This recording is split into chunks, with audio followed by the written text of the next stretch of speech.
the mayor coming? I do not know. Okay, all right, My guess is no. I guess not. I'll give something for Kate Snedeker to write All right. about. She would be disappointed the mayor didn't come to the city Manny? council meeting. Manny, How about that? is the mayor coming tonight, do you know? I'm sorry, your response. Do you know if the mayor's gonna be here? I don't believe so, but Okay, that's cool. I don't Okay. have it scheduled, sir. No problem, okay. Okay, I'd like to call the meeting to order then, the Westfield City Council for June 14th, 2021. Can we all stand and say the pledge, please? I pledge allegiance to the flag of the United States of New flag, United States of America, for which it stands, one nation, under God, one nation, under God, indivisible, with liberty and Okay, justice. if we can all stand, stay standing for the invocation. And Pastor Ethan Spirea from the Lord of Life Lutheran Church was supposed to be here tonight, but apparently his wife decided to have a baby this afternoon. So so Jim Ake has agreed and consented to stand before us and do the invocation. Thank you, Jim. Thank you very much. Please bow your heads. Dear God, we thank you for all we have. Help us to remember you have given to us generously. Help us to share your generosity so we can be a blessing to others, not only with our treasures, but with gifts of our time as well. Your Son came and showed us a better way. Lord, help us to follow in his path. Bless this city, its councilors, mayor, and give them wisdom to govern justly, honestly, and with integrity. Yesterday is history, tomorrow is mystery, but today is a gift. That is why we call it the present. May we find today filled with gift-giving in our daily lives. Help us to live with infinite gratitude to the past, infinite service in the present, and infinite responsibility to the future. Amen. Thank you, Judge.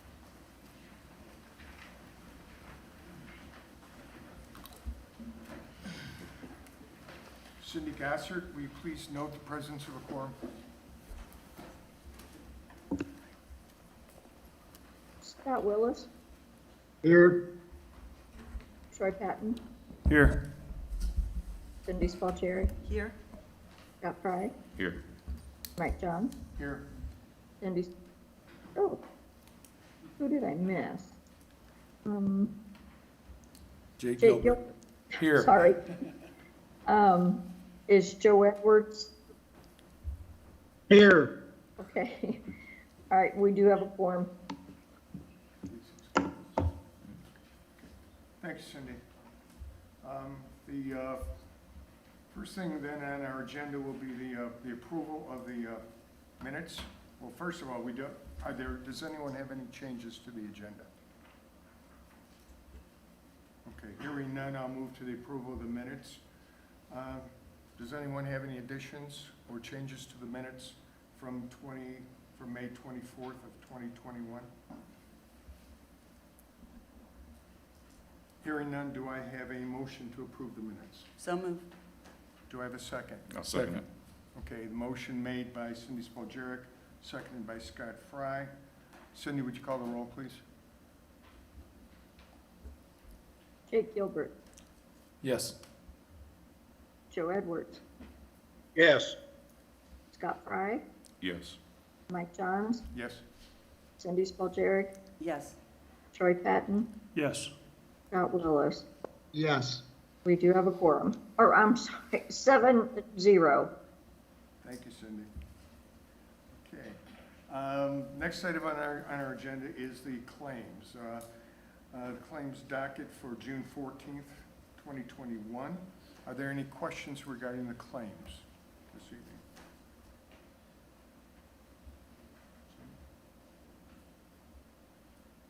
Okay.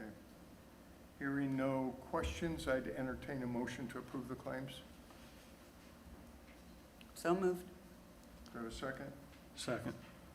Motion made by Cindy Spaltieri, seconded by Troy Patton. Cindy Gossard, would you please call the roll? Scott Fry, Yes. Mike Johns, Yes. Scott Willis, Yes. Troy Patton, Yes. Cindy Spalgeric, Yes. Jake Gilbert, Yes. Joe Edwards. Yes. Motion carries 7-0. Claims have been approved this evening. Okay, we have a pretty full agenda with respect to special presentations tonight.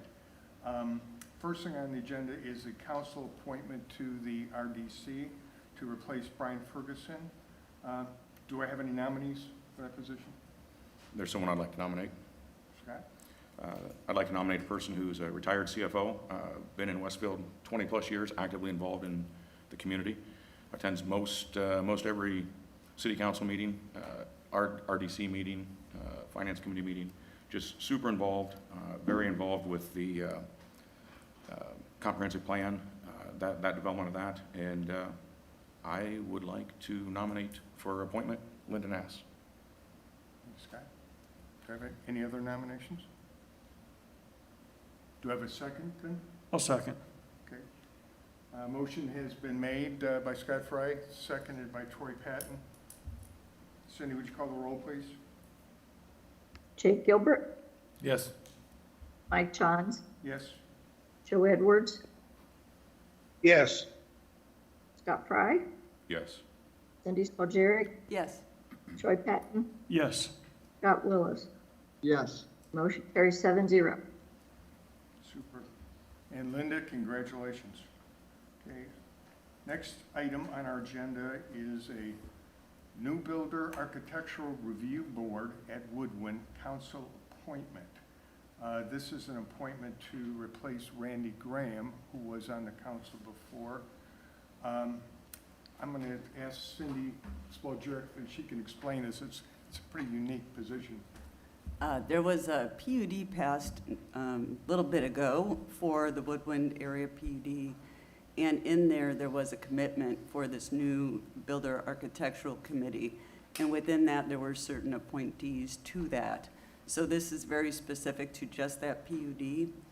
And so, given that it is in the Woodwind area, given that council must appoint a plan commissioner, I'd like to recommend Kristen Berkman as our representative to that. Okay. Have a second? I'll second that. Okay.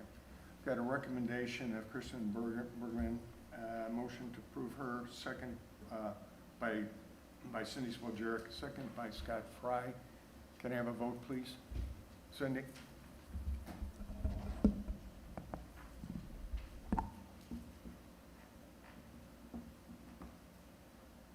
Cindy, can you call the roll, please? I'm sorry, Scott Fry, Yes. Mike Johns, Yes? Joe Edwards, Yes. Jake Gilbert, Yes. Scott Willis, Yes. Troy Patton, Yes. Cindy Spalgeric. Yes. Motion carries 7-0. Thank you, thank you. Congratulations, Kristen. Okay, moving to our next item is a discussion of the financing, kind of a financing review for State Road 32.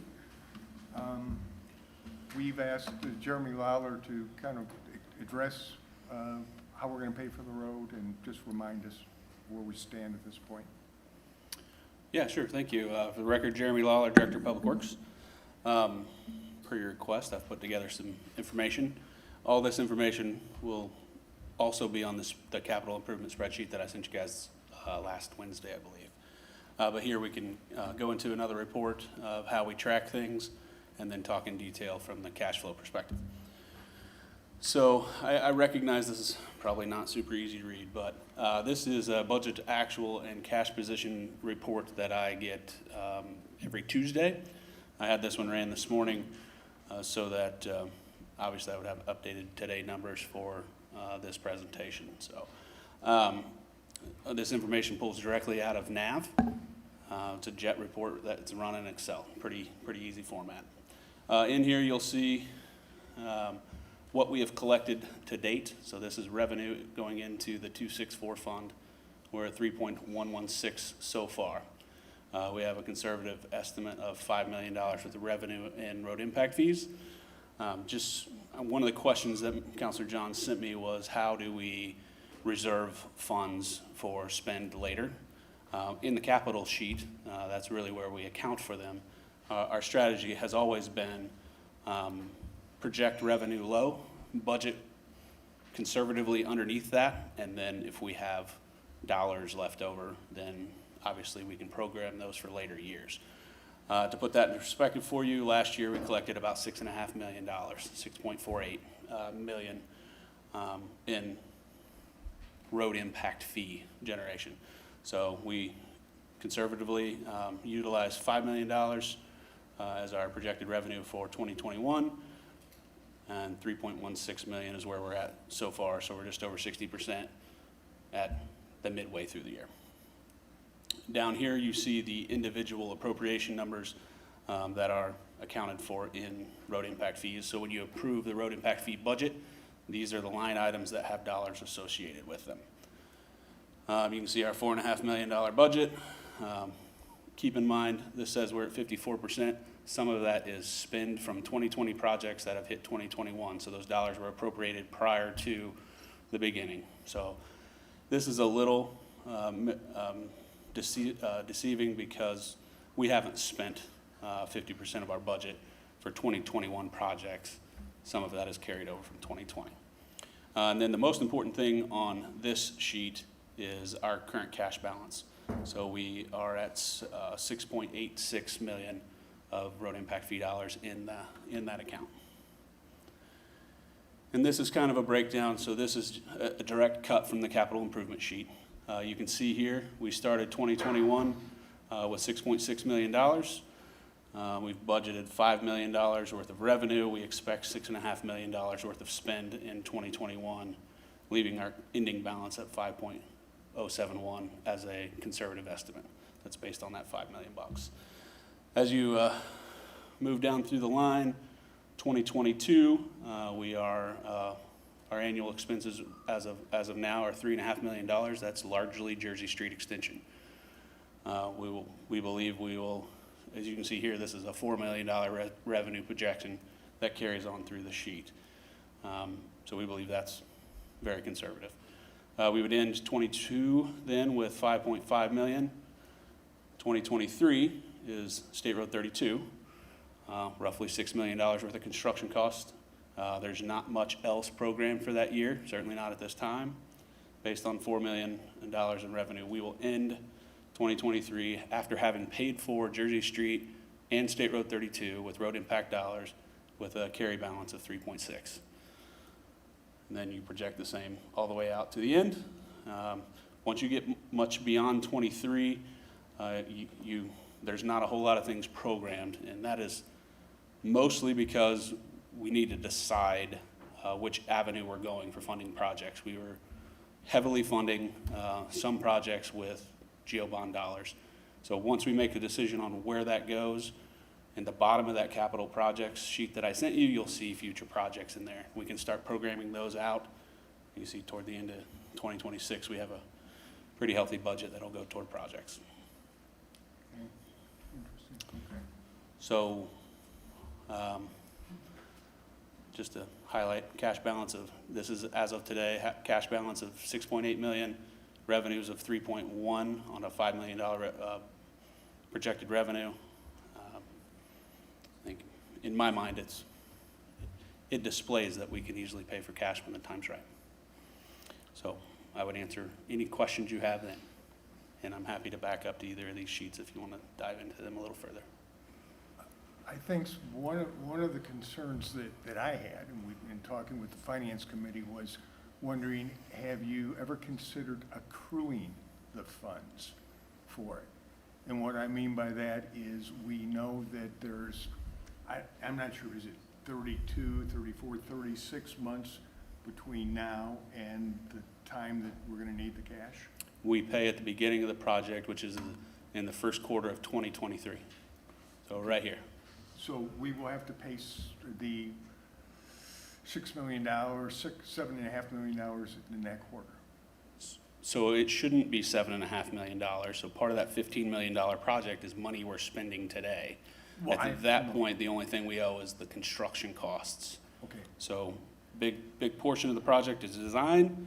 Another really large portion is right-of-way acquisition. when we get to the point where we're paying for construction, it's not gonna be $15 million. Understand? It's 15 million minus the other pieces. Right. I think one of the things that would be helpful, as I've talked to the finance committee here, would be if we could have the money accrued with maybe two columns, if you will, one that showed the amount of money that's been spent to date and the amount of money that's left to be spent.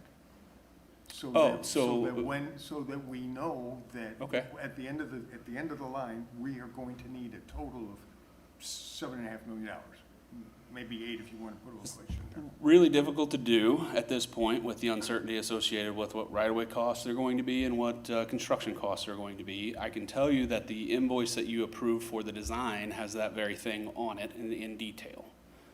We can give you that. If you're wanting a tabulation running total of accounting for today, we can work on that. NDOT controls their portion and pays for their portion. Yeah, and I'm not so much worried about NDOT, I'm thinking more about just our city portion.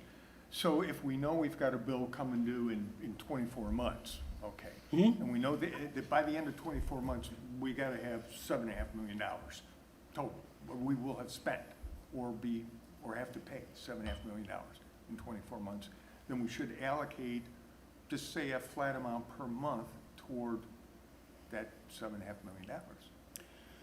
Yeah, now, So what complicates it is, we're going through, we're paying little pieces of it. So that's why we have to have kind of two accounts. What was totally needed, what's been spent to date, and what will be spent. But those numbers at the end of 24 months should add up to 7.5 million. Yeah, I completely understand the concept of a balance sheet. So one of the difficult parts there is the dollars that we're spending today are already approved in the 2021 budget. So you all approved those last year, and the previous council approved the dollars that were spent in 2020. So to accrue something, we would need to appropriate for it and hold that money in some invisible account. That is, and perhaps we can do that in the 2022 budget if that's what you want to see. It's really hard for me to extract something out of NAV if it's not assigned to anything, which is why I was hopeful that the cash flow sheet would. Yeah, I understand the cash flow sheet. Yeah. I'm just thinking more just a certain level of comfortability to know that we will have the money there for sure because we've set it aside. Okay. You know, kind of like. Well, maybe we build on the capital sheet that I sent you guys that lines out every project that is budgeted for 2021, the ones that are proposed for 2022, inclusive of 23 and 24. So all those things are lined out in that capital sheet based on the best information we have today. And maybe it's worthwhile that we just sit down and talk through that and I can try to create something as opposed to just trying to guess. Okay. I have a question, Jeremy. How do you account for in the road impact fee fund when we have these developer agreements and they have creditable projects? So how do we know when those are coming, how much those are? So they are all tracked in a separate sheet. We don't project those revenues. Most of the revenues that we project are the things that we anticipate from a residential housing perspective. Then any known commercial stuff that doesn't have a development agreement on it. But the way that most of those development agreements work is they get a credit, they build it, they're paying for it, and then they just don't pay when they come and pull their building permit. So it doesn't show up in here as revenue or cash generated. There's a few that are passed through, so if a developer sells off a lot and a hotel comes and pulls a permit on their own, then that cash flow comes in and then flows back out to them to help reimburse for whatever the agreement was. Okay. But we also fund other projects, smaller projects, not to the level we're talking about for State Road 32 out of road impact fee dollars. Correct. So obviously people pay into that and to improve roads that benefit their area, their project, whatever it is in there. Absolutely. So when we're diverting this much for two projects, when you think about Jersey Street and 32, that's a lot to divert from other projects needed. So how are we dealing with that? Well, we were dealing with it with the GO bond was one of the strategies. Other than that, we are reserving dollars until we have enough to pay the bills that we know we owe. And then that's where we come into these later years where we can start programming those dollars, which will happen very soon as we land on some decisions on what's going to happen with these dollars that we had utilized in the capital plan, whether at GO, TIF, whatever. And then we can start filling in these categories. That way we don't see a Is it giant likely, cash though, balance. that because we're diverting these, that we might be needing to do more projects, because it's kind of a bottleneck, if you will? A lot of development coming on and probably a lot of improvements being needed in association with that, but we're pushing it down the road, if you will. So I guess I'm just trying to think for the future how that impacts those numbers. So I can tell you that the cash strategy is what we developed in 2018 to pay for State Road 32 and Jersey Street with cash, or with road impact fees or cash. If there's a desire to change that, I'm certainly open to it. I can only spend the dollars that I can count for Sure. and project. I just want to make sure that we're not missing out on the rest of the city's needs while we're trying to do this. I completely understand, and I worry about it every day. I'm sure you do. But I do know that we're committed to these two projects, so we've got to get those funded and get them done before we can start plugging other things in. Okay, thank you. Is that it? That's it. Thank you, Jeremy. You're welcome. And let's pick a time when we can get together and start that process. Okay. The next presentation today is the YMCA presentation.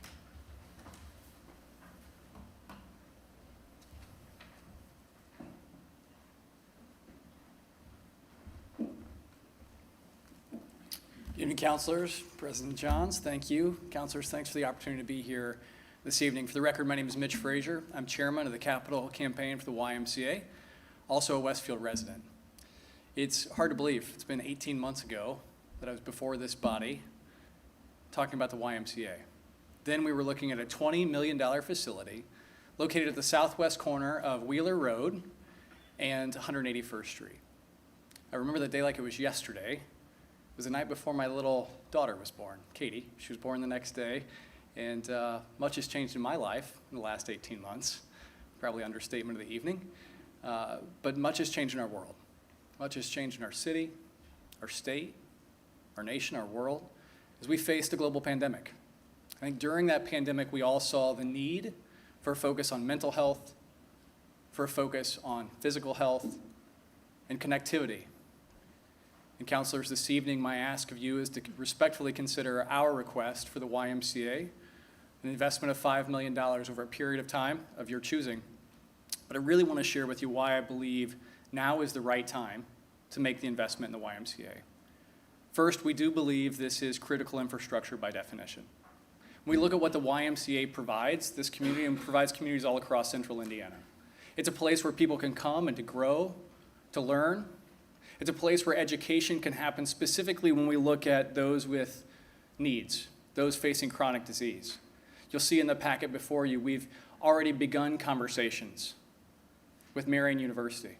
We believe that having a YMCA in our city, having a physical place where connection can happen, where people can come together and grow mentally and physically, is an incredibly important part of our city's future. We also believe that at that intersection of 181st and Wheeler Road, where the YMCA will adjoin the existing Westfield Washington Schools and auditorium, there's tremendous opportunity to serve this community when we think about critical infrastructure.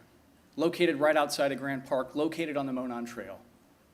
To partner with the university to bring higher education here and bring childcare.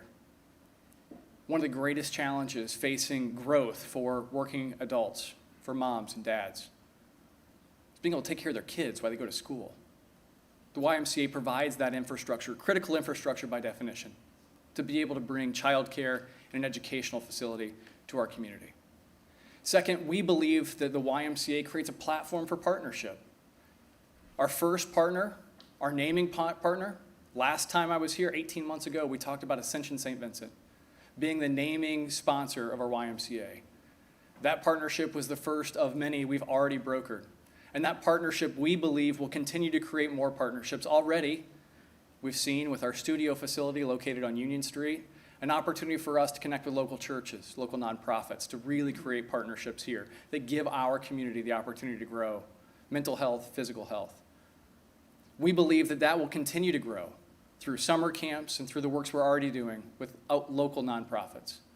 So we believe it's critical infrastructure. We believe it is a platform for partnership. And lastly, we believe that the YMCA is a highly capital efficient approach to bring this critical amenity, this critical need to our community. You'll see in the packet before you that the estimate of economic impact is roughly $5 million a year once operational. That consists of a $3.5 million operating budget, and part of that operating budget I think is really critical, is over 70 FTEs. It's not 70 full-time jobs, but 70 FTEs, a critical piece for our communities. We think about building the workforce of tomorrow, giving our students, giving our young people an opportunity to work, an opportunity to understand what it is to go to work, and while serving their community through the YMCA. We also believe that this $5 million investment, we know it's significant, but we believe with the return that's proposed, that it creates a unique opportunity for us to come together and bring this amenity to our community at a time when we need it the most, a time when we're recovering from a pandemic, and at a time when our city continues to grow rapidly. If the city itself were to build this amenity alone, the price tag would be greater, not just for existing capital infrastructure, because the facility certainly has a bigger price tag than that. But with the YMCA partnership, there's no long-term operations and maintenance costs. The city would be borne by the city. The operations maintenance costs, that is what the YMCA does.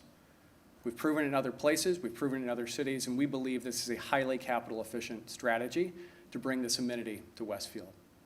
Councilors, tonight, I sincerely appreciate the opportunity to be here before you. I know we're on a journey together, and I know that journey will continue after this evening's meeting.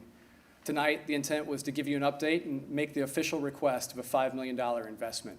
Again, we believe this to be critical infrastructure, a partnership, a platform for partnership, and a highly capital efficient approach to bring this important amenity to our city.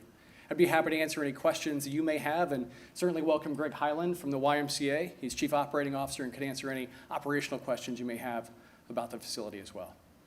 President Johns. Councilors, questions? Mr. Frazier, I'd be interested in other communities, this type of ask. I mean, how is the Y structured in other communities? I mean, I guess I was not under the impression that other communities have donated, but maybe there have been some. I mean, what feedback can you give us on that?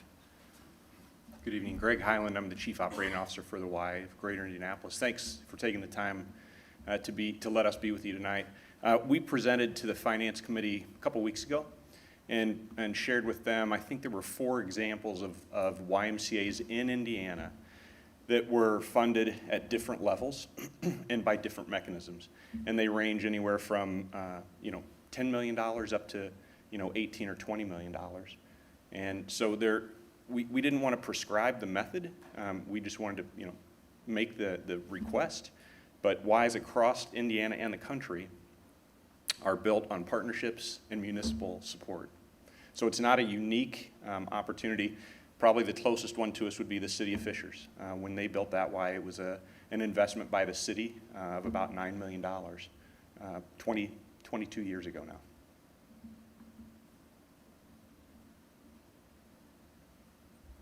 And when you said over time, I mean, what timetable are you looking for? Yeah, typically gifts at this level are paid out over multiple years. So it could be 3 years, 5 years, 7 years. Obviously, the longer it takes for the Y to collect that, we have to bridge, have a bridge loan to cover the costs for the construction that we hope to undertake. So a more condensed time frame is better, but we understand that it could be over 3, 5, 7 years. Greg, you want to, just to jump in, is it Greencastle? Greencastle. If you just maybe give that quick overview. I know that's close by, it's not the same kind of community we have, but if you would, maybe just share that, Yeah. and then also maybe the one down south Yep. as well. So the city of Greencastle just announced they're building a facility, somewhere in the neighborhood of $18 to $20 million. They're gonna build it and lease it back to the Y for $1 a year for 20 years. And the Y will equip it, manage it, take on all the liability for, staffing and all the day-to-day operations. The city won't have any liability for that. But they're building the facility and then just gonna lease it to the Y for $1 a year. Down in Princeton, Indiana, the school district donated a building, and then the city of Princeton contributed a gift to the construction campaign, and then Toyota, a corporate partner in Princeton, gave $1 million toward that construction project as well. It'll be operated as a YMCA facility once it's constructed. This is Scott. I have a quick question for you guys. So with the $5 million ask from the city and with what you've already raised in terms of donations, where does that put you towards your goal? And when can we expect you to make up the difference so that we can see ground being broke there on the site? Yeah, Scott, thanks for the question. We've raised to date $6 million, give or take. This would put us at 11. Our total project when we stood before you 18 months ago, I think it was? Yes, that's right. Was about a $20 million project. The pandemic changed a lot of things. So we've scaled that back. The project that we're looking at now is about a $14.5 million project. So that'd leave about a $3.5 million gift difference that we would need to raise in the community. And our CEO has shared this many times. The speed at which we can break ground depends on the generosity of the community and other donors. We believe it's within 18 to 24 months we'd be able to close that gap. We have donors in the pipeline that want to finish the campaign, and that's why this gift is so important. It's a critical juncture for this project. If we can secure this support, we feel like other donors are ready to help us close the campaign out.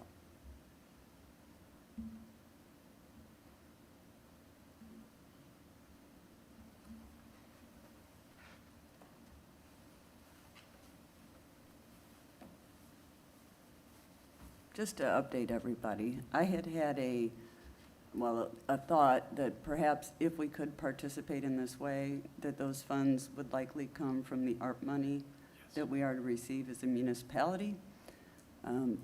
Unfortunately, we don't have those funds yet, and I'm not sure what we're even getting now. And that's changed. And so obviously my view on those funds and using them has changed as well. And I thank Mark Hairbrandt for being here, County Commissioner in the back. County did get their money, though. Hi, Mark. Got somebody? I just want to say, I really do want to see this Y happen. Thank you. The city has already contributed infrastructure for this project, which I don't think has been acknowledged yet in any way. So it's not that we're not participating. We have contributed that so far. And then the school has done the natatorium part. So again, I want to see this happen. I'm not sure where requests like that, where that money's going to come from. Counselor, we certainly appreciate the investment the city has made in infrastructure. And as we look at that, we look to partnership with the school as well.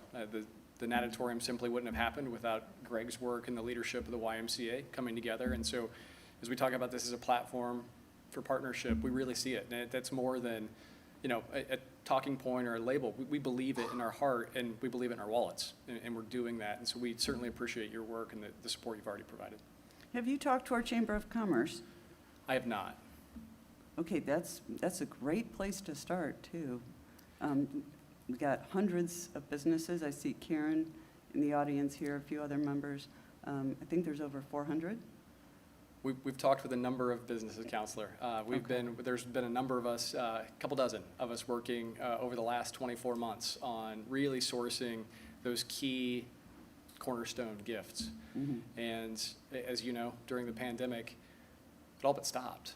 Mm-hmm. And I think what we're seeing now is as we begin to emerge from this pandemic, I think we'll begin to see potential capital sources begin to open, but we don't know what that is. And we know the need is now, and we know that it's important that we bring this online. And so certainly we're happy to connect with them, but it's There's been a lot of work. Hundreds of hours have gone into connecting with businesses across, not just Westfield, but across the community.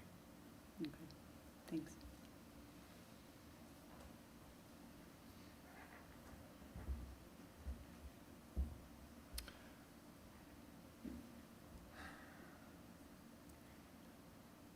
So what I guess we're saying is we reduced the project, kind of engineered it down from Correct. 20 million to 14.5 million.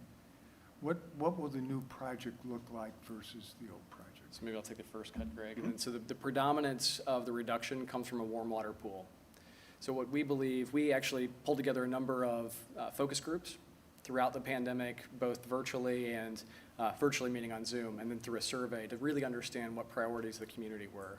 We believe in the near term, we can solve the immediate needs for the pool with the existing operations. And the warm water pool, while nice to have, is a very capital-intensive addition to the project. So we've removed that and certainly engineered it in the sense that we could add that in the future. But I think what I get excited about is once the community begins to use the facility, the warm water pool may be sufficient with what we have, and there may be a new emerging opportunity that $6 million delta, that the value engineering that you spoke of, could be reapplied some in other direction. Anything you'd add? Yeah, I mean, there's certainly a scope reduction. The $20 million vision had 2 full-size gymnasiums. This version has 1 gymnasium, had larger communal spaces, larger child watch spaces, and it's just a matter of shrinking the venues. We didn't cut a lot of venues other than the warm water pool, but we did have to shrink those venues down. With an eye, as Mitch said, with an eye toward expansion. So we've master planned that corner of the property so that there's a potential for an expansion in the future if we get to that point. Obviously, that is disappointing. I mean, when we anticipated the project and the city committed and built the natatorium, it was with a vision to have a Y of exercise next to it. And it's disappointing that we're not going to have what we were anticipating we're going to have. I want you to know that I am a big supporter of the Y. Thank you. Thank you. Okay, I truly believe it. It touches a segment of our community too that needs some help, and we as a city need to try to find a way to make that happen. I, like Cindy, was hoping that we could use that ARP money. And possibly there still will be some, and it'd be our hopes maybe I would think over the next couple of weeks, we could probably visit with city administration and see what the opportunities are to do that. Terrific. I was also wondering if it might be possible, as we noodle this around, to look at something where a gift by the city, we would try to make it contingent upon it being matched by comparable gifts from the community. And maybe we want to put some time frame on there saying that, hey, if the city says they're going to put in X number of millions of dollars within 24 months, we'd like to see the community to match that within the 24-month period. That would give your group an incentive to knock on more doors and make it happen. Because the sooner it happens, the sooner we break ground, and the sooner we've got something out there for the residents of our community. So, We would welcome that, President Johns. We would. so at this point, any other questions from the council? At this point, I'd like to, Greg and Mitch, thank you for the presentation tonight. Thank We you. will Thank take it under consideration, and we'll do our best to get back with you within the next, 30 days. Terrific. Okay. Thank you. Thank Appreciate you. your time. Moving on to our next presentation for tonight is a request from the council for support from the Wellbeing Coalition. And we'll let Jake Gilbert address it. Okay, so many of you have heard from us as a Wellbeing Coalition throughout the community. I know our council has, including our last meeting. So a lot of great things going on in Westfield, #1 ranked suburban city in the United States, A+ schools, low crime, great trails, great opportunities for our people. Today was an amazing day. I met with people who live in an area with $1 million homes, talking about really the context of development in one portion of our city, and drove 10 minutes and tried to help some people not get evicted from a trailer park. But one thing, two things that everyone had in common, just a deep love for our city. So I'm just grateful to live here. But then secondly, some of the things that our survey had shown. Pre-COVID, our survey showed that people are lonely here, and people are siloed, and people don't volunteer, and people aren't really as connected as we think they are, and that we do live in an amazing city, but a lot of people are connected in silos, but maybe would be embarrassed to ask their neighbor for a cup of sugar. So we know from, I do see Chief Rush in the background. I've met with Chief Rush, I've met with Chief Reed, met with Prevail, and we know that from, as we come out of COVID, we've had definite increases in suicides, in domestic disturbances, in mental health episodes, and hospitalizations, and alcohol-induced events, and all kinds of things. So even though this is a great community, we are not immune.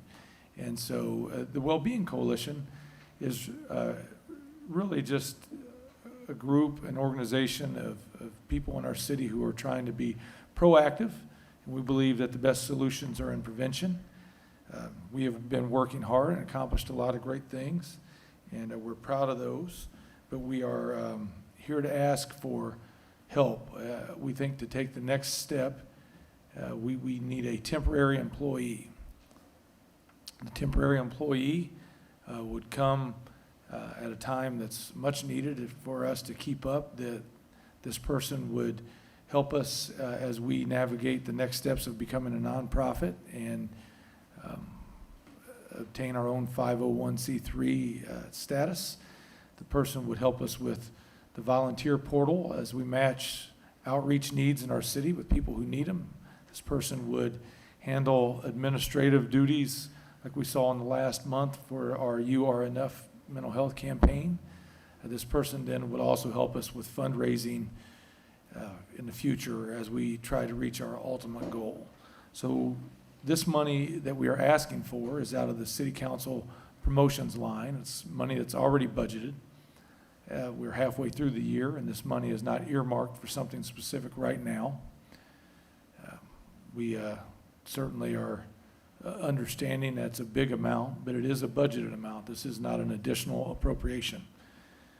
The goal would be to use this as seed money to help us become a not-for-profit, maybe buy some minor materials, but the majority of it will go towards, again, a part-time employee.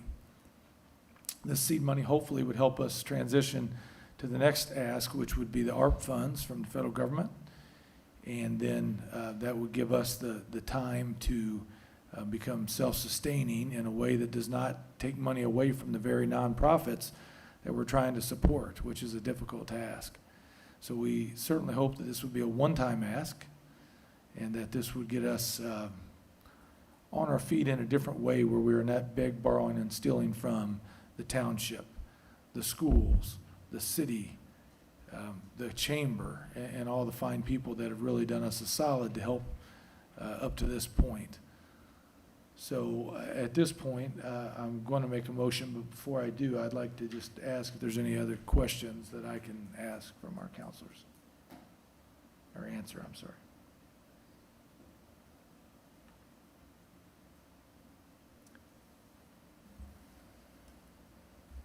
So I would like to make a motion that we approve $25,000 of our promotions budget to be spent or to go towards the Wellbeing Coalition of Westfield. That would be formalized in a resolution during our next council meeting if we approve that as a use of money tonight. Okay. Jake's made a motion. Do I have a second to that motion? This is Scott. I'll second that. Okay. Can I entertain more conversation? Is there any before we vote? I just have, Jake, you and I have talked about this. I thought we were just waiting on the art. We were waiting to see if the art money was, instead of using the promotion money. Yeah, that's, after our conversations with Ann, which I thought I talked Yeah. So maybe we had a misunderstanding.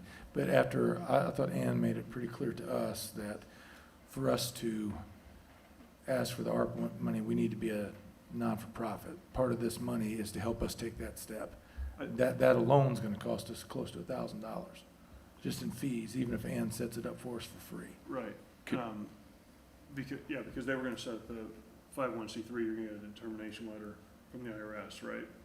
So, I apologize, because I know we talked about this. Sure. So, the $1,000, do we not have do we not have $1,000 to do, to file? We have about 700. I'll pitch in. Everything that we've done up to this I'll point. pitch in has the other been- 300. How about that? And then we wait for the ARP money. I would personally give you $300 or whatever you're short to file. Well, okay, so that would certainly help in that one part. That does not help with all of the things I mentioned on this. I mean, I can read through this job description of things we are needing right now, that people have been doing, that I forwarded out. So like, the main need is a person, Yeah. a $15 an Right. hour part-time Right. employee.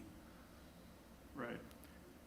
Now, for us to get the ARP money so that that person can continue, but we have drastic need right now for a person yesterday. I don't know, we're just having this in an open public discussion, but, I mean, I'll give you the money, we file the determination letter, then you're a 501c3, then you can go collect money from people, they can deduct it off their taxes, and probably raise the 25 grand. Plus, if you're working through the chamber, if you're working with the chamber to do this, I bet you guys could raise 25,000 like that.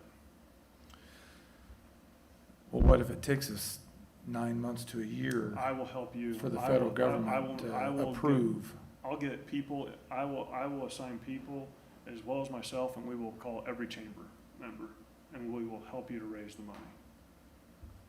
Because I thought we were talking about the ARP money. That's why I'm just throwing this out there. I mean, because I want to see you do it, I just don't want to get in that quandary of the city having to fund everything. So, sorry, Scott, I'm not meaning to interrupt if you're wanting to talk, sorry. This is Joe Edwards. And what I wanted to say was we need a permanent solution to what we're doing. This is a very good, it's an excellent ask, but if we get tagged for all of it every year, it won't achieve community involvement. And I don't mind saying yes to $25,000 once, if that's kind of it's on a sliding scale downward, that we're not caught with it every year. And I think what we really need is a plan for the future, plan how we're going to raise money in future years. First of all, I believe this person, as Jake has stated, needs to be an employee and not an independent contractor. So we need to pay their payroll taxes and all that sort of thing, because they are at the beck and call of the 501c3. But I would support it if we have a permanent solution coming down the road. How are we going to raise the money? What's the involvement going to be? And, how soon do we slide out of 25,000 a year? That's the big thing in my mind. Well, it's 25,000 for this year. Right. Obviously, I've talked to all of you, so I'm pretty sure if I come back and ask again next year, you're gonna say no. I mean, that's been made abundantly clear, if anybody wonders. So, I would, I did not want to promise anything, but it's been made pretty clear that this would be a one-time ask, for 25,000 right now out of money that we already have budgeted that's needed, and just for us to even just continue the momentum. So, I mean, we spent 140,000 on a building. There's a suicide every 9 seconds. It's the second leading cause of death for young adults. This is trying to get us up in some prevention. Other cities in this county spend all kinds of money on their well-being coalition, like, we don't want our results to match our effort. Because we certainly spend, well, nothing. So up to this point, we've worked really, really hard. This is a $25,000 ask out of budgeted money to help us get up and going so that we can raise money and not have to come back and pay for this in other ways. Which, whether we like it or not, some of these social issues that we've talked about, they're here and it's the tip of the iceberg. So we're trying to help, and maybe that'll ultimately save the city a lot of money. So I understand that it's a tough spot because it's maybe not a public, but that's why we need the money, is so that we can therefore go and raise money so that it is a permanent solution, to Joe's point. Now, right now, if we don't capitalize on this ARP funding, we may never really launch the Wellbeing Coalition beyond what it is, unless we support it like the other cities in Hamilton County do, straight out of our budget. Jake, I have a couple questions, if I may. Yes, sir. You and I spoke about this as well. You know where I stand on this. I do want to kind of follow that up, though, with a couple questions. If you were to get the $25,000, what does your what does your schedule look like? What does your time frame look like? As in what the employee would be doing right away, or is Yes, that kind of what you're asking? Yes, what the employee would be doing right away, and then also how quickly would you be able to ramp up other funding sources? Well, I think the faster we can become a nonprofit, the faster we can achieve that status, which a lot of that's out of our hands, then the faster we can make more legitimate asks, especially on the grant level, and specifically on the ARP level. So that's priority number one. So whatever needs to be done, so we're very fortunate that Ann has agreed to help us set it up, but then there's still going to be other paperwork and IRS filings and things like that. But then on the fundraising portion, immediately. So, again, when we spoke, we talked about some of the federal funds, Yep. trying to find a way, and again, to your point, you have to be set up appropriately to be able to accept those funds. I think Councilor Patton had an incredibly generous offer there. If he supplies the additional funds needed and you're able to go file all the forms tomorrow, what changes? Where are you slowed down? This entire one-page job description of all these things that are done now, that the township has already told us, like, hey, we can't just give these services away forever, that the school, I have no idea whether or not we're gonna be able to continue using certain resources that we've been borrowing from entities that are there. I just wouldn't assume they're gonna stick around. The labor from the people, of course, but that's all volunteer.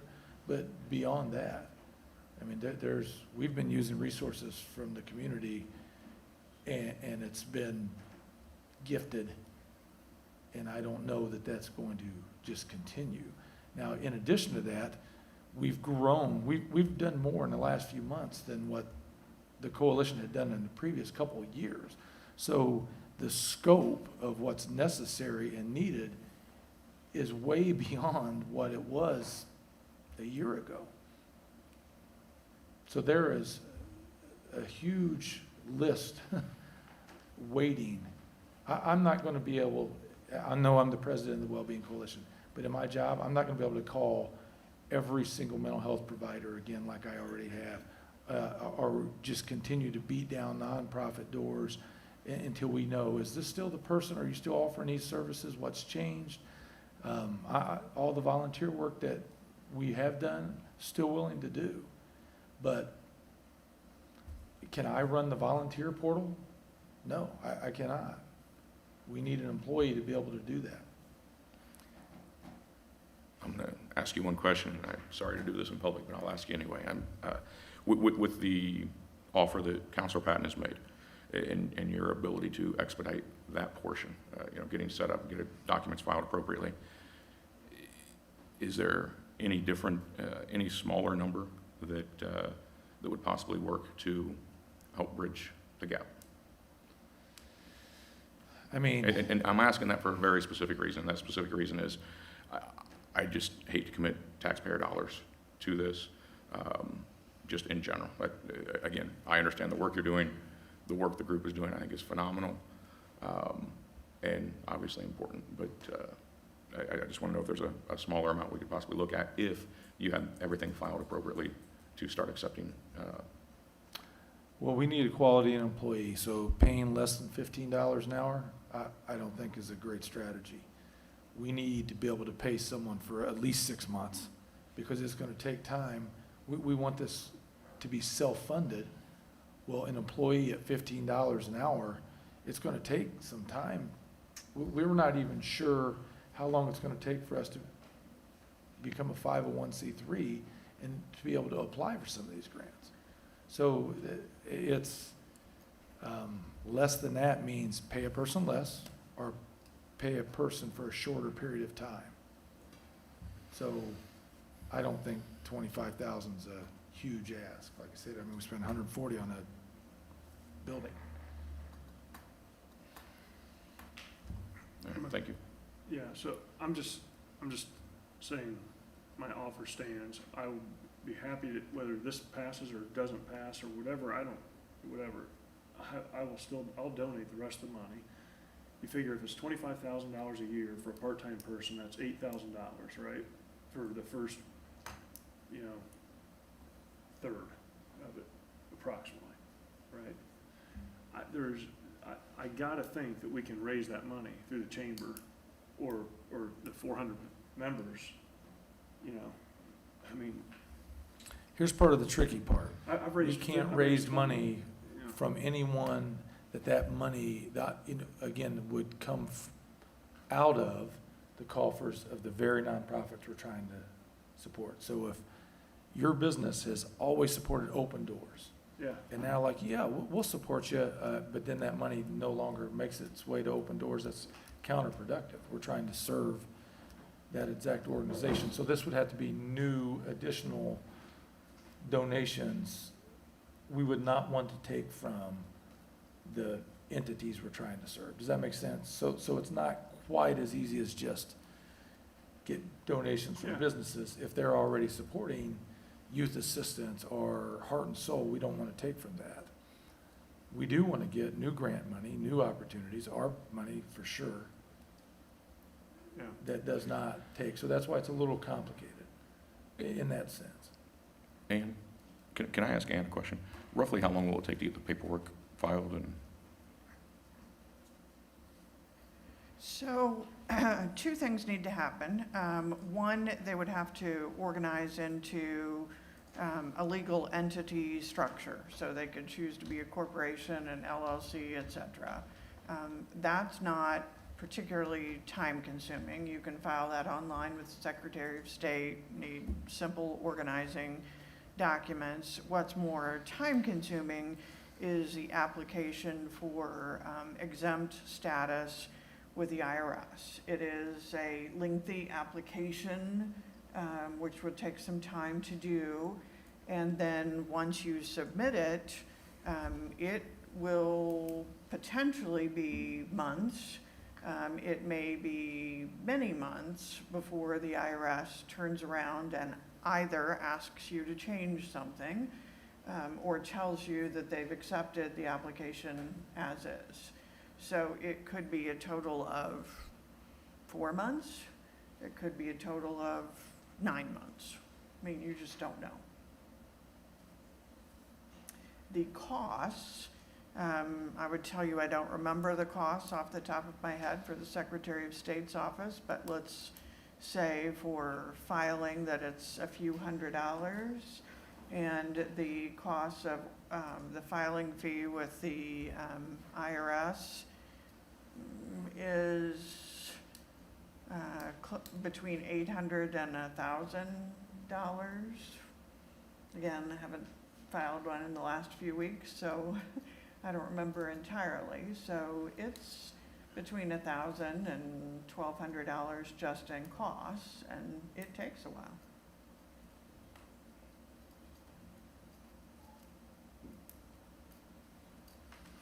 Thank you. I guess,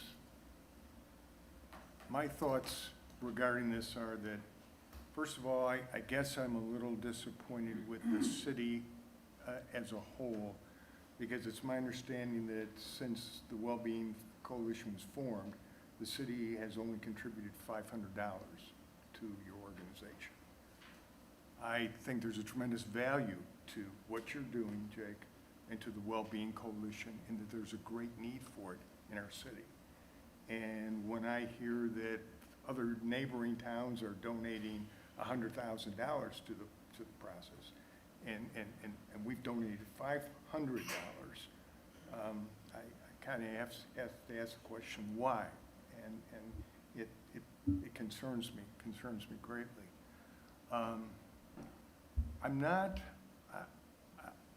I support your asking for the money.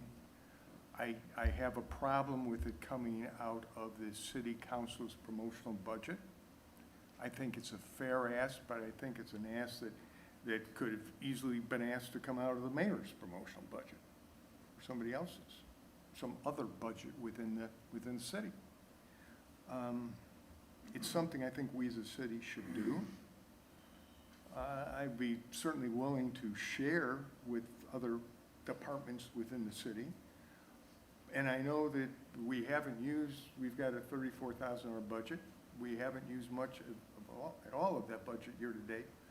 But I anticipate more asks coming in over the next 6 months. And I anticipate at the end of the year, we're going to have possibly not a whole lot of that budget left.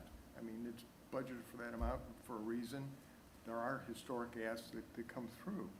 So, so my concern is spending 75% of our budget on the one issue. And is that fair to other people coming through in the future?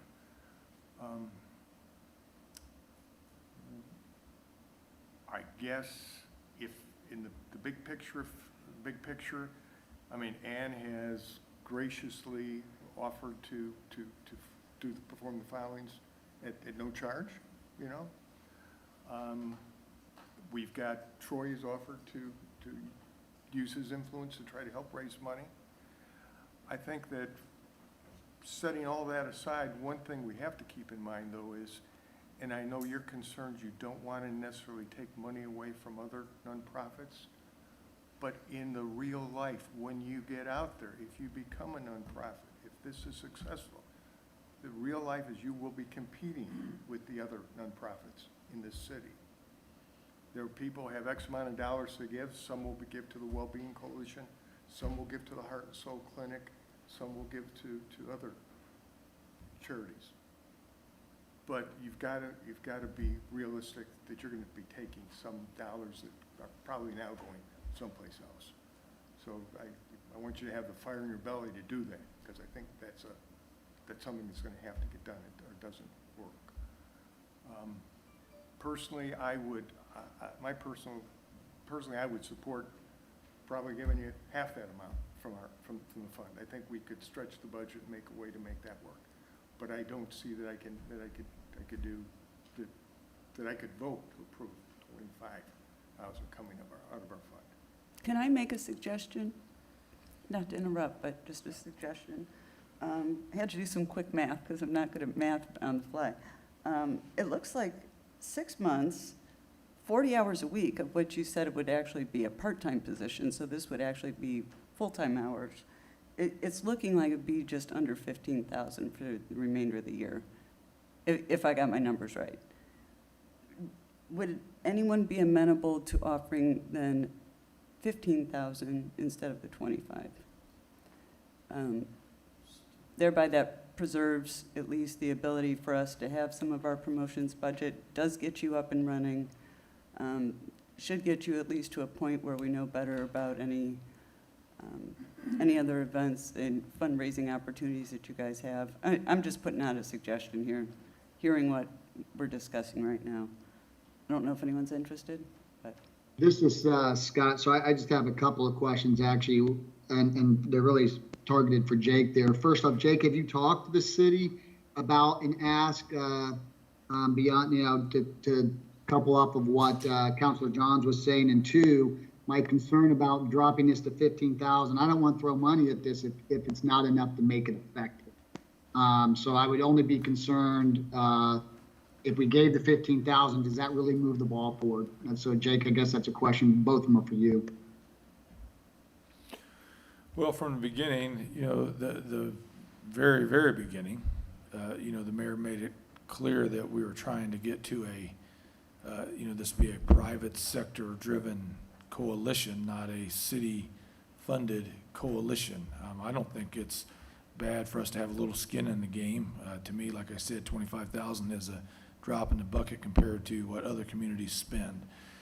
But, the ask, Scott, by the city has been of our city council of this budgeted money that right now, according to Cindy Gossard, Todd Bertrand, I had even asked Cindy Spoljaric, are we missing some, earmarked funds of people coming in that we need to expect that we always get around October or November or whatever. So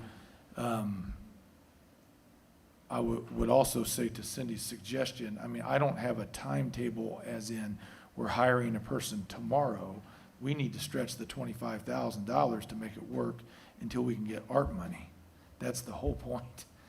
So that then we are never asking for the city to fund this again, because clearly, but if we're splitting hairs over $10,000 for this cause, then, hey, we'll take anything we can get and be grateful for it. However, I feel like we can afford $25,000, and if it needs to be in 2 payments, Cindy, from that standpoint, but I was trying to make a one-time ask, and that's why I said 25,000, because I felt like we're halfway through and we've spent no money. But if it would be better to ask for 15 this year, 10 next year, if we need that, but I just wanted this to be a one-time exercise, and I would still like for it to be a one-time exercise. Last thing, I promise. It sounds like we are the most calloused people on earth, honestly, to not give 25 grand. Seriously, right? So, we spend Yes. 500,000 in legal fees, at the whim of, just because people want to argue with each other, but we can't come up with $25,000 for the Wellbeing Coalition. That's one side of me, right? I don't know what we've done in the past with the Heart and Soul Clinic and all these other places, Student Impact. What have we given all those places?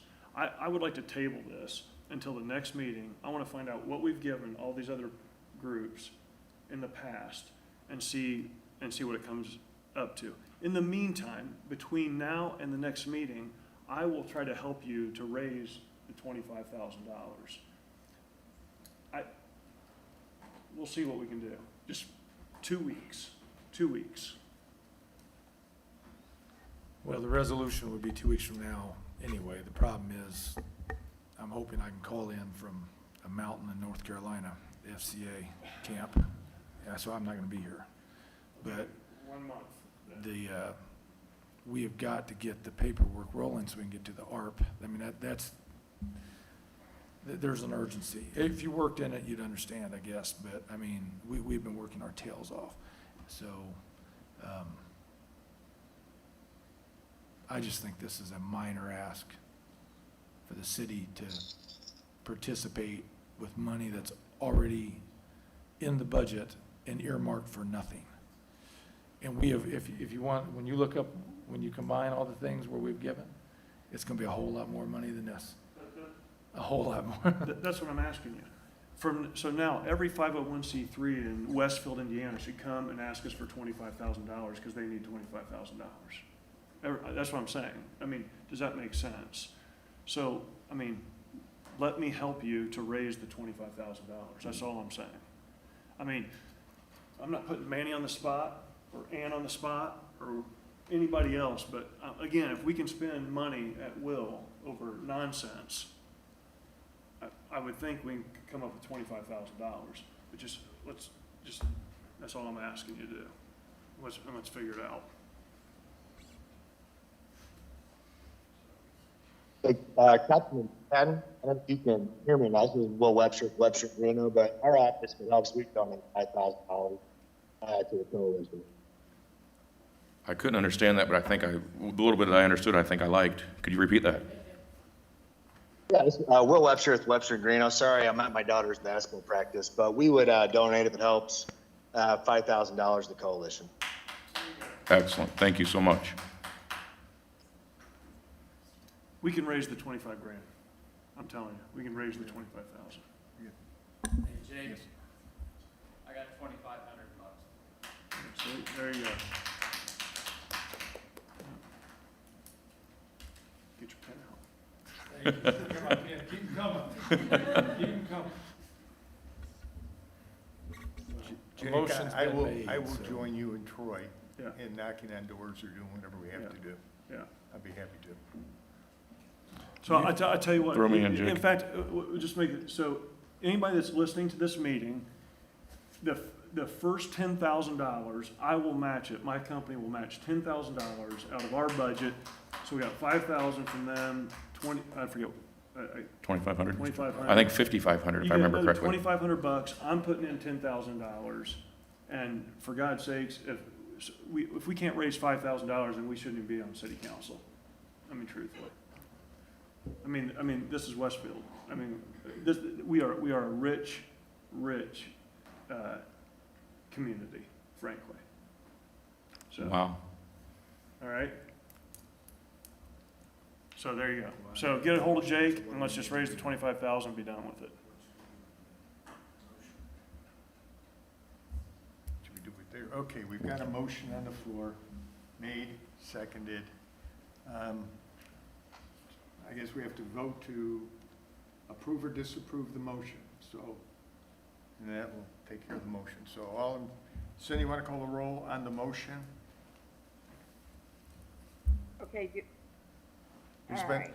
There was a motion made by Jake Gilbert and seconded Seconded by by, Scott. I think, Cindy, or Scott Scott Willis, okay, for the city council to provide the $25,000 to the Wellbeing Coalition. Okay. Scott Willis, Yes. Troy Patton, No. Cindy Spalgeric, No? Scott Fry, No. Mike Johns, No? Jake Gilbert, Yes. Joe Edwards. Yes. Okay, motion fails. So you're done. Okay, so at this point then, we've got a commitment to try to raise the money in the next 3 weeks, 4 weeks, and if not, we'll be back in front of council 4 weeks from today with a report. In any case, we should be back with a report, how we did, and if there's a shortcoming, what that is. Yep. Thank you, everybody. Thank you, Jake. Okay. Moving on to the next item on the agenda, old business. We've got ordinance 21-16, Bonterra PUD. It's an ordinance that had a council introduction on March 8th of this year, followed by an APC hearing on April 5th. APC recommendation on June 7th, that was unanimous. And I think Kevin, you want to address it? Yeah, thank you, Mr. President. For the record, Kevin Todd with the Community Development Department. Item before you this evening is a new proposed planning and development referred to as the Bonterra PUD on 28 acres on the south side of State Road 32, just west of Gray Road. As mentioned, this did go through our Plan Commission process. It comes to you with a unanimous favorable recommendation. There have been a number of changes that were made to this project throughout the process. They're outlined in the department report on your agenda. I'm happy to try to answer any questions you may have about them, and the petitioner's here as well to answer any questions or address any comments or concerns that you may have about this project, and is here before you this evening for adoption and consideration. Matt, do you want to present? You want to say a few words? Good evening, members of the council. For the record, I'm Matt Skelton with Churchill and Antrim with offices at 116 North Union Street here in Westfield. With me this evening is John Isaacs with MI Homes. I'll try to be brief. You've already had a lengthy set of conversations here this evening, but just to refresh, we were before you in early March. Since then, we have hosted a neighbor meeting in late March on an unseasonably warm day. We were able to have an in-person meeting at Simon Moon Park. The meeting went really well. It was a pretty warm reception from the neighbors. I think they were very satisfied, especially the neighbors to the south, that they were not going to have commercial neighbors immediately abutting them. The public hearing that we had was on April 5th. There was no remonstrance at the public hearing. There were a handful of items raised with the Plan Commission, and I think we were able to address those in the PUD ordinance. We've received a unanimous favorable recommendation from the Plan Commission just last week, and we're here before you this evening. I'll just briefly highlight, since you mentioned it, probably the most significant changes since you saw the PUD last. I'm happy to respond to any detailed questions that you may have. But what you will notice in the PUD that there are a substantial number of additional architectural exhibits that have been incorporated into the PUD. Those exhibits reflect all four sides of the architecture of the townhomes. They have been revised at the request of the Plan Commission to have thematic continuity among the architecture within the community, and there's been masonry added and just a heightened set of architectural standards. Not to mention some variation in coloring requirements, just to avoid, even though the models may be very similar, to avoid repetitive colors. There have been several landscaping exhibits incorporated into the PUD ordinance, specifically landscaping for the townhomes, the townhome buildings themselves, entrance features, both entrance features and also the landscaping to be installed at the entrance. Trail connections, there are two trail connections, as you may recall, to the Midland Trace Trail in the southeast and southwest portions of the site. And there are exhibits that specifically identify the landscaping treatments for those trailhead areas, along with the entry monumentation that's planned along those areas as well. There have been some additional sections added to the PUD in response to some staff requests. The annexation language is added. This is in an area that one might assume is annexed into the city already, but believe it or not, it's not. So that would be forthcoming. And then lastly, there was some language incorporated into the PUD that addresses the zoning sunset provisions that have been frequently requested from council members. We have read the staff report in detail. We agree with its summary and findings, and we're happy to respond to any questions that you may have or go into any other details if you have any questions. We'd respectfully request your approval tonight. Thank you, Matt. Councilors, questions? Could I have one clarification, Matt, if you wouldn't mind? Sure. As you know, I was very concerned about any additional road cuts on State Road 32.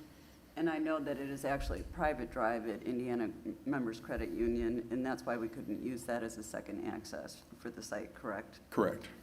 And that's still unfortunate, and I still just want to call that out, because it really doesn't make sense to me to add two more curb cuts, but that's what we have here. Can you tell me if that middle one is, to the west anyway, is that a right in, right out? It's not shown as that, but I mean, that's regulated by NDOT, and so we expect that at some point it probably will be, but we don't really have any control over that. So we couldn't specify that in our ordinance because that is State Road 32? That's a good question. I think we have addressed that in the past as something that we will make sure that we work with NDOT on as a suggestion, but that's not something that made it into this ordinance. We're not opposed to that, but I don't think it requires our consent. I think you can do it.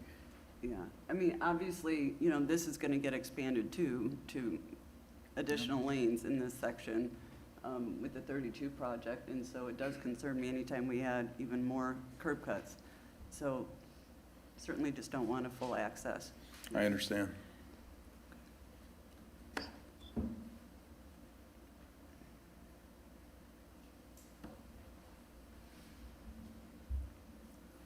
Any other questions? No. Okay.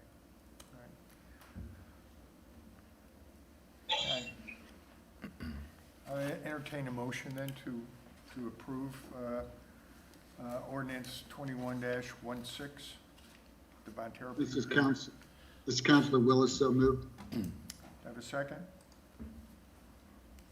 Second. Okay.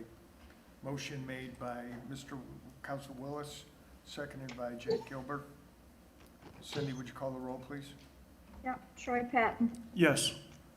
Cindy Spalgeri, Yes. Mike Johns, Yes. Scott Fry, Yes. Joe Edwards, Yes. Jake Gilbert, Yes. Scott Willis. Yes. Motion carries 7-0. Thank you, folks. Thank you, ma'am. Next item, we move into the new business category, Resolution 21-120, Common Council of the City of Westfield establishing the policy by which members of the Common Council may participate by electronic means communication. This is up for adoption consideration this evening. And this, I'm going to ask if Manny can explain this. He does such a good job of how exactly and why we need to do this and the history behind it. Yeah, I believe Ms. Poindexter drafted it. I've reviewed it. It's legally sufficient. This is the General Assembly passed a statute amending the way meetings are conducted. The governor's executive order, emergency order, expires at the end of this month. In order to take advantage of further ability to participate virtually, all municipalities are required, the governing bodies of municipalities are required to adopt a policy like this one, outlining the way that they can meet virtually in certain circumstances moving forward. And this resolution outlines that process. And if this is in effect before the 30th, which it will be, the council can continue to some degree to meet virtually in accordance with this policy. So we can have Scott Willis calling in from New Orleans and Joe Edwards calling in from somewhere in the Great North Woods. Yeah, as long as the parameters outlined here are met, that would be A-okay. Okay, good, good. Any other questions on this resolution, councilors? Do I have a motion to approve resolution 21-120? So moved. Do I have a second? Second. Motion made by Cindy Spalgeric and seconded by Scott Willis. Cindy Gosser, would you call the roll, please? Joe Edwards, Yes. Scott Fry, Yes. Jake Gilbert, Yes. Scott Willis, Yes. Mike Johns, Yes. Cindy Spalgeri, Yes. Troy Patton. Yes. Motion carries 7-0. Next item on the agenda is Resolution 21-121, transparency related to campaign contributions. And it's up for adoption consideration this evening. This resolution the history of this goes back to probably the first or second meeting, I think, after this council took office. It is a reflection of this council trying to be more transparent than other city councils are with respect to campaign contributions. At that point in time, when we first discussed it, we discussed it in terms of an ordinance. We know that an ordinance would be a law, and it would be illegal for us to have a law that prohibited council members or ask them to recuse themselves from voting based upon contributions. That's part of the policies and the state statutes of Indiana.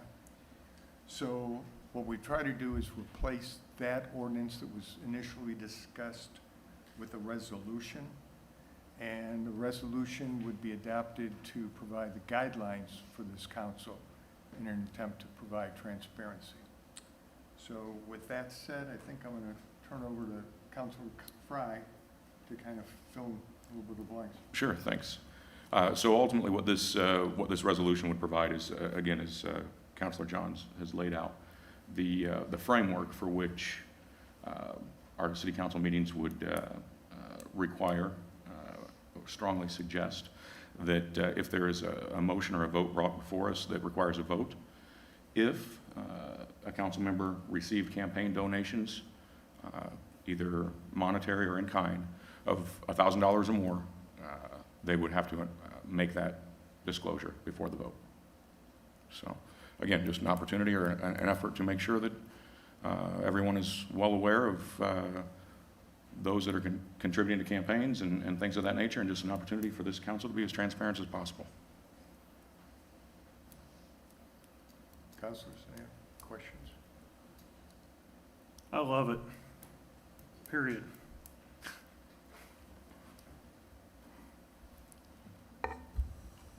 It's not forcing you to do anything other than disclose a campaign contribution. Absolutely correct. You don't have to, there's no mandatory action of any sort other than you need to disclose. Correct, that is correct. Good question. So a lot of it's interesting how quickly things get around and the rumor mill starts. The only thing that is required here is that you would make that disclosure before the vote, that, hey, this particular individual, this particular company, whatever it might be, contributed to my campaign. Just be aware of that, and I'm going to vote yes or no based on the merits of the item on the agenda, ready for vote. The other thing that is kind of making the rounds, this does not limit in any way, shape, or form, or try to limit in any way, shape, or form, the amount of money you can take from anyone. If someone wants to donate to your campaign, by all means, take all the money that you're allowed to take by campaign laws. But this is, again, just simply an opportunity for everyone on council, from this point moving forward, to be as transparent as possible and announce before the vote, you know what, they're a contributor to my campaign.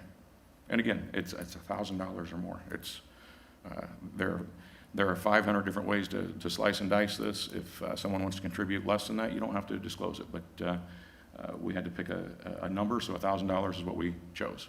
So. Questions, comments? So I have a comment. The version I saw on Wednesday had a recusal requirement. This one is different. I saw it a couple hours ago. One of the same issues remains, and the state of Indiana has exclusive purview to regulate campaign financing, including disclosure requirements, which it has. All of you know that. You've run for office, has robust disclosure requirements. So this is occupying an area the state already occupies. So, you know, having reviewed it for a few minutes a couple hours ago, it's still my opinion, in addition to the summary I provided on the prior version, that it is not a legal resolution. It cannot be passed because of the Home Rule Act. Ann? And so I agree with Manny that you don't have the ability to change election laws. Home Rule Act lets you do things that you can that are not otherwise delegated to the state or the federal powers. So you all know that even if it's less than $1,000, you have campaign reports that you need to file.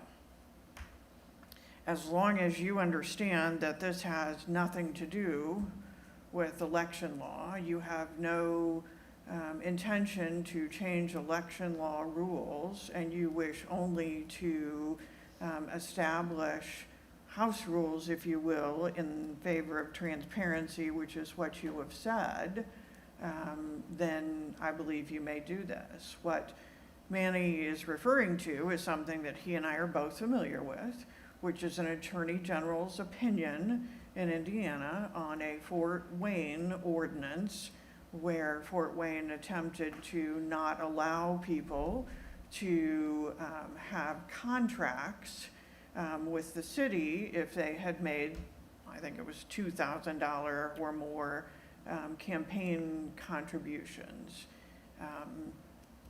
I agree with Manny, somebody could argue it's the same thing, but in particular, if all of you are in agreement that you wish to do this in the interest of transparency for the city of Westfield, then you may do so. Outstanding, thank you. So 3 quick points. One, the Attorney General opinion also said indirectly regulate, and that's not directly what I'm talking about, even though it does apply. The Home Rule Act, the state occupies this area completely. So whether or not you're changing it is irrelevant. You're trying to regulate within an area the state already has spoken on, so therefore it's improper. That is my position, therefore the city position, that this is not legal. I'd be happy to talk to you if I get more notice before the next meeting to walk through what may be proper.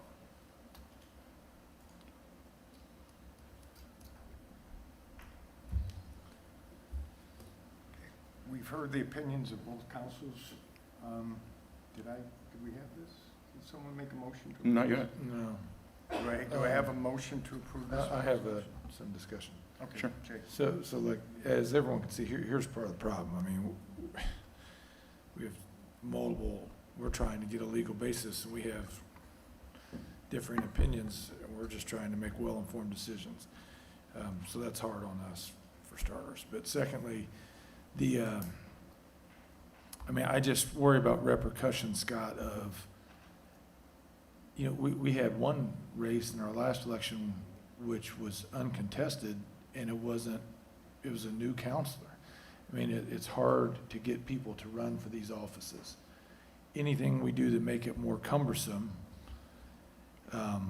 that's somewhat of a concern, but that's part of it. But then just the bigger concern is, it just almost to me implies that if someone doesn't have money and they need to go get donations, they get to publicly, the opportunity to publicly say, hey, I took a donation from this developer, I'm assuming we're thinking here.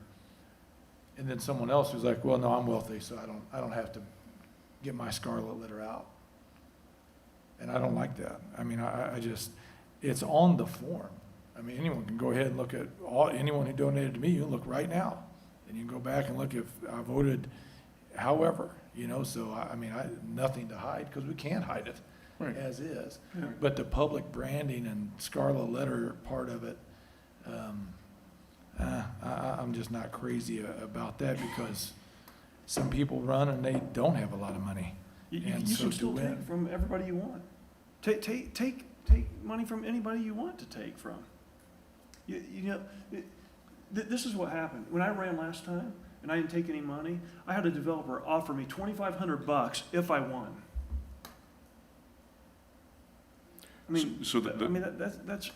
Of course I said no. I'm like, why? What's the big deal? One of the big things we complain about in Washington is everybody's feeding at the trough. Why not just say, hey, look, hey, so-and-so development company ABC gave me $1,000, for my donation. I'm still voting yes. I like their proposal. What's the big deal? If I could add, this is Councilor Willis, if I could add my 2 cents. First off, I have no issues explaining any dollar that I take from anybody in a campaign. So I want to start by saying, on the surface, I have no issues with this resolution. However, once again, we have 2 attorneys disagreeing. We've had this before, and we've voted and pushed it through and had to walk it back.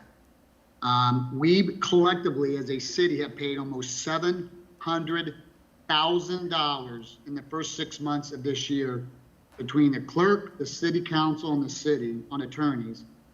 And before we ramrod this thing through, that quite frankly, I found out it changed today, that we had changed this resolution completely.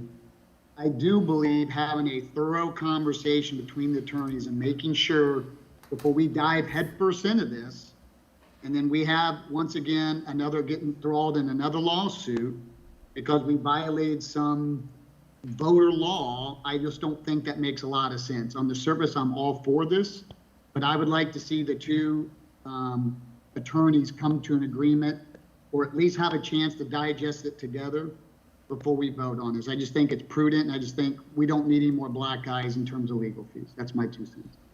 So if I may, to address a couple things here, and again, ultimately, vote yes, vote no, vote however your conscience leads you.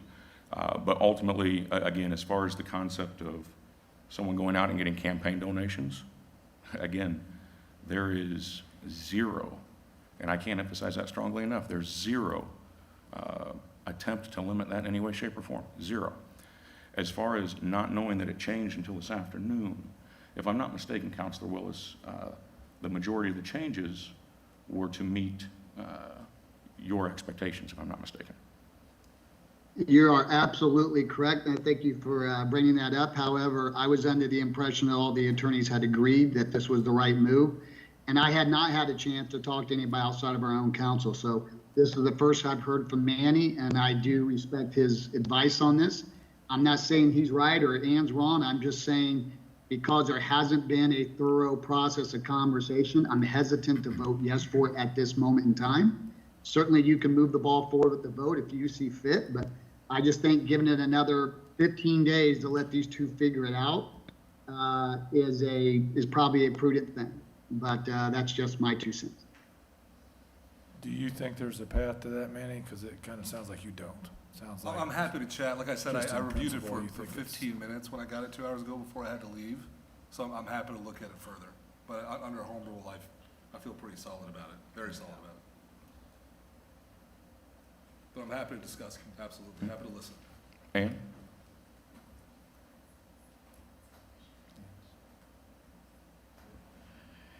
So, I suspect that Manny and I, as we have in the past, may agree to disagree. Attorneys sometimes do that. Individuals sometimes do that. I'm happy to talk with him. But it may not change what either one of us have to say. So shall we take a vote, and then if with further conversation, assuming this passes, with further conversation, amend it as you agree upon later? Is that an appropriate course, Ann?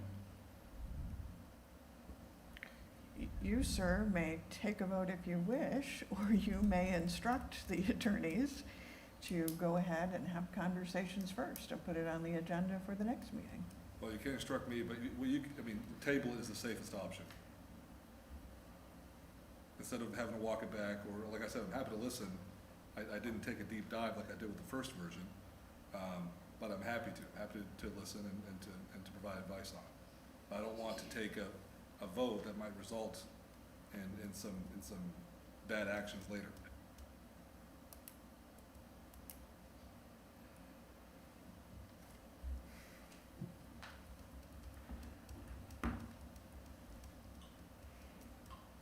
Okay, that being the case, I think what we'll do is, I suggest we table it for 2 weeks, come back at the next, on the 28th, and Yeah, we've tabled it for a year. I mean, why not table it for another couple weeks? Actually, we've tabled it for 15 months. In fact, Jake was going to introduce this as part of the oversight committee. But now let's go ahead and table it. Let's table it for another year and see what happens. And then we can argue about it and spend a bunch more legal fees. And heck, then we'll have a ton of more people to donate to the Wellbeing Coalition. How about that?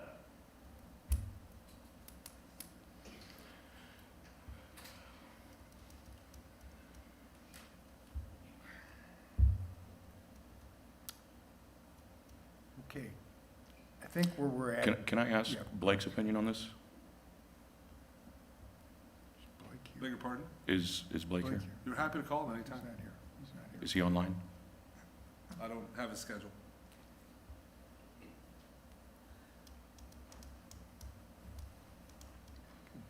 My recommendation is that we put this up for vote this evening. This is something that we have, as a council, have discussed for the last year and a half. I hear two different opinions by two different attorneys. It's pretty common in the real world. Attorneys, that's what attorneys do. They have different opinions. This is not a law that we're speaking about. This is a decision as to how we want to run our house. And the people that elected me personally have asked for full transparency. Not all city councils have to have full transparency. But I'm recommending that we put it up for vote and see what the decision is. So, do I have a motion to approve this resolution? So moved. Second. Got a first by Scott Fry, second by Troy Patton. Cindy, would you call the roll, please? Jake Gilbert, No. Scott Willis, Nope. Joe Edwards, Yes. Scott Fry, Yes. Mike Johns, Yes. Cindy Spalgeric, Yes. Troy Patton. Yes. Motion carries 5-2. Okay, moving on to our next item, ordinance 2021-31, which is the Mule Barn Road Commercial PUD. This ordinance is up for council introduction tonight only, and Dane Crabtree was going to discuss it. I'm not sure if Dane's here, or Kevin, you gonna take it over for Dane? Yeah, actually, Dane's on the call, but I think the petitioner's going to give a brief introduction presentation this morning, or this evening, so we'll just hand it over to them, if that's okay. Great, thank you. Good evening, councilors. Andrew Greenwood with Patch Development. We're here tonight to introduce the Mule Barn Road Commercial PUD. It's 10 acres located at 18404 Mule Barn Road. See here on the map, just north of 32 and adjacent to Mule Barn Road.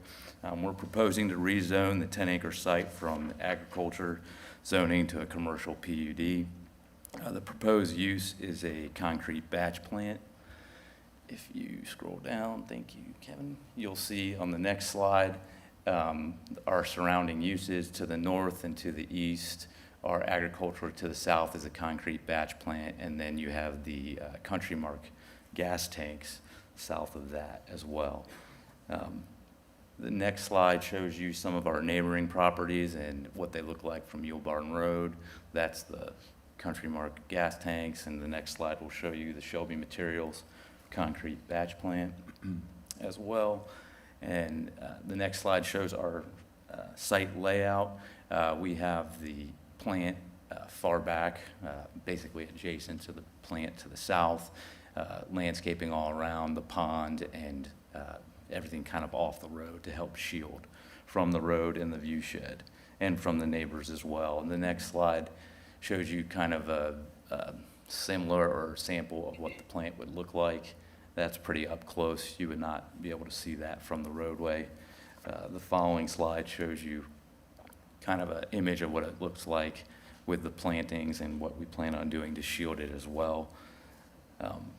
And finally, just a little bit more about the company that would go here.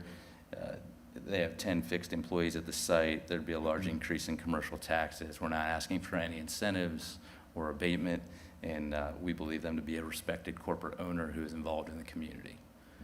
We have set up our public meeting for June 22nd at 6 p.m., and you all will be invited to that virtual meeting, and we're happy to answer any questions you might have this evening. Councilors? I have one question, maybe it's really best for Jeremy. I mean, so hey, the good thing is if this happens kind of in the same place, right? All these cement trucks, but is that a bad thing? Do we have to do anything to the road if we double the traffic of cement trucks right there? So the answer is, in my opinion, it's great to have it out here with the same like use. We have an agreement in place with Shelby Materials already to improve that road, as well as to improve the intersection. We've been working through with NDOT. It's the intersection of Mule Barn and State Road 32 needs some significant improvements. NDOT's working on that on their behalf. We are in the process of design and land acquisition to be able to improve Mule Barn from Shelby south. This will likely extend that project and help fund it with impact fees. Okay. Does that answer your question? Yep.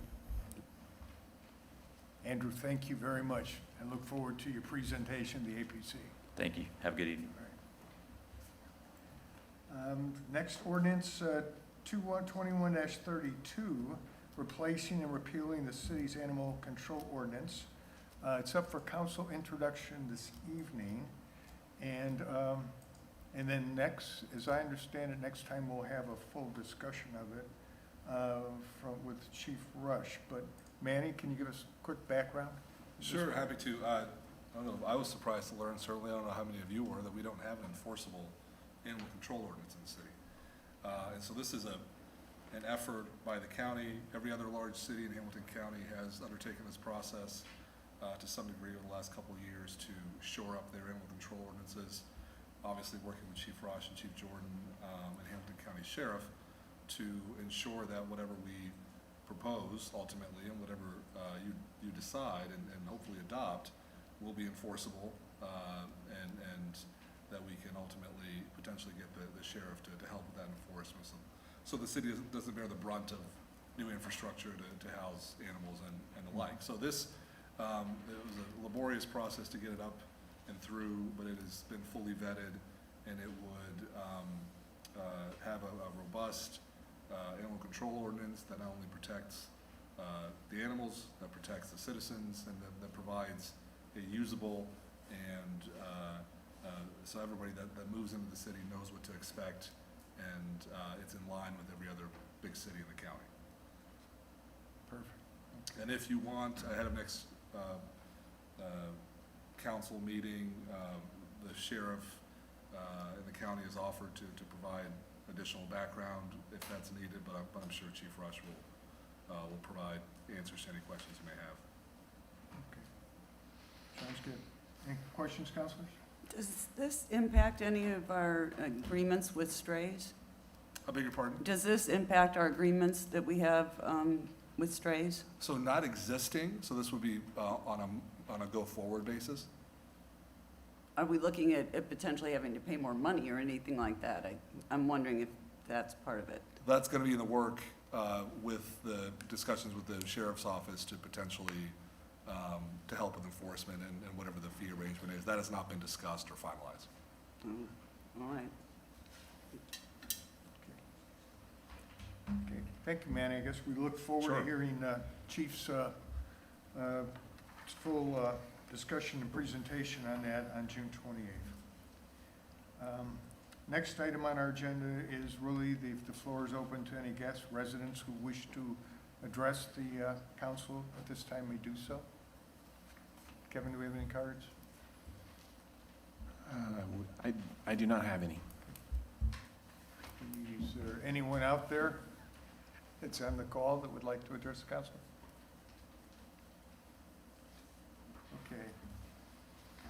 Hearing nobody then, let's move on to the city council comments. Before we entertain those, I would like to get just a brief report from Finance Committee. Okay. The Oversight Committee? Is there I guess I would just say that all legal actions between the clerk treasurer's office and the mayor's office have been dropped without prejudice, so hopefully an end to that saga. I found the total cost, we had, a couple numbers were thrown out there earlier. I calculated the total cost at $400,000 for that. Hopefully things are moving forward in a positive direction. I do know on the ADP training, both sides have said that there's been some better collaboration than where we were in the past. And hopefully that's a sign of some positive things moving forward. Thanks, Jay. Cindy, can you give us the APC report? Sure. We had this was on June 7th. I wasn't there, but I did listen to the recording. There was a detailed development plan approval for Valvoline on Spring Mill Point Drive. And they noted that it's actually a very well-done building and site for what it is. So excited about that. A parking area expansion for Open Doors, an FSS building addition on Westfield Park Road. And then for development plan and primary plat approval, there was the Ackerson Farms. And that was a bit of a challenge, let's say. That was a very old PUD that was coming through for development plan approval, but it did ultimately, it had a few minor changes from the original submittal and did get approved. As we heard tonight, the Bonterra project that received favorable recommendation. And then we had public hearings for the Somerset Development Plan, which is at 186 West of Spring Mill, David Brown Drive rezone, the overlook at Woodwind PUD rezone. So we heard those here, they were introduced before. And then there was quite a bit of discussion again about the downtown and the downtown plan.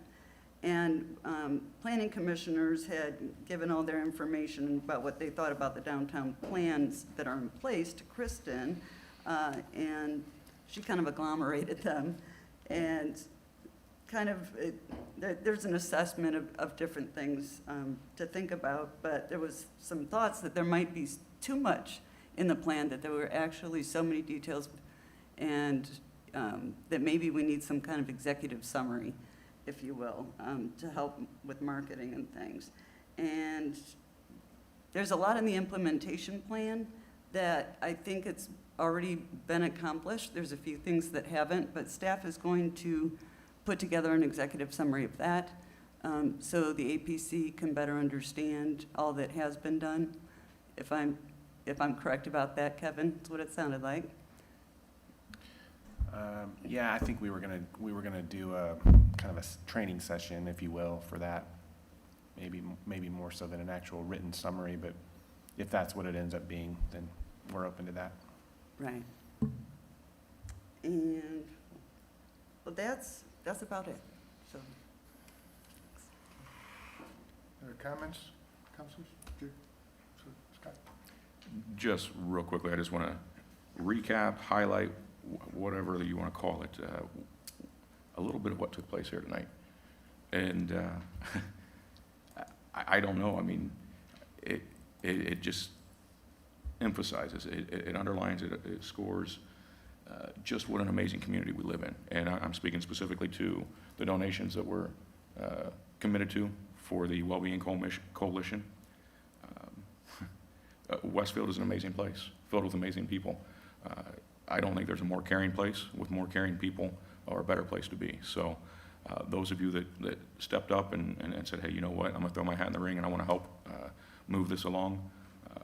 I know you heard applause earlier. I know you heard some thank yous up here. I just want to reiterate, thank you very much. That was huge. We've got a phenomenal community filled with phenomenal people, so thank you. Thank you, Scott. And you basically took the wind out of my sails. Sorry I about was that. to say the same thing. But the only thing I would say in addition to that is I would really like to thank and give my appreciation to my fellow counselors. You know, there's no real rule book about how to run a city, and it makes me feel so good inside when I know that I've got a group of fellow counselors who are all using their best efforts to do the best thing for their community and for the residents that live here, and to fulfill the commitments that we made to those residents. So, counselors, thank you for your actions this evening and every day. I appreciate it. Hey, Mike, this is Cindy. Can I say something? I just want to say a thank you to my attorneys at Webster and Garino for the $5,000 contribution to the Wellbeing Coalition. Yes, thank you, Cindy. Thank them. So we have no mayor's comments tonight. So with that, we will adjourn the meeting. Thank you all for coming.